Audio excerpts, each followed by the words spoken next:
আমরা সকাল থেকেই আছি। ডিবির সুদক্ষ কয়েকটি টিম কাজ করতেছে সকাল থেকেই।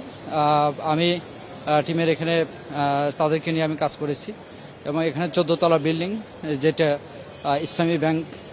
ইসলামী ব্যাংকের প্রধান কার্যালয়, ঘিরে প্রথম দিকে কিছু উত্তেজনা ছিল। পরে মতিঝিল ডিভিশনের ক্রাইম ডিভিশনের পুলিশ এবং অফিসাররা ডিসি মতিঝিল ক্রাইম স্যারের নেতৃত্বে সেটা নিয়ন্ত্রণে নিয়ে এসেছে।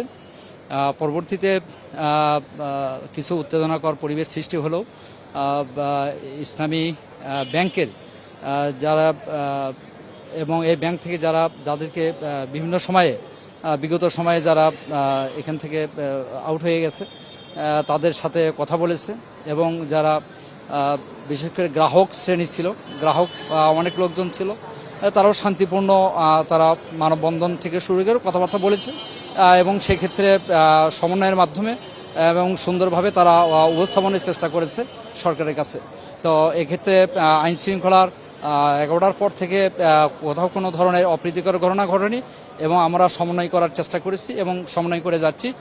এখন অধিকাংশ লোকজন চলে গেছে, 1/4 4 ভাগের 1 ভাগ লোক এখন আছে বলে মনে করি এবং ব্যাংকের কর্মকর্তাদের সঙ্গে কথা বলেছি, তারা বলছে কোনো সমস্যা নেই, আমরা এটা সমাধানের প্রক্রিয়া চালাচ্ছি। আশা করি বৈঠক হওয়ার সম্ভাবনা আছে কিনা দুই পক্ষের মাঝে, এটা আরো সমাধান হওয়ার সম্ভাবনা আছে?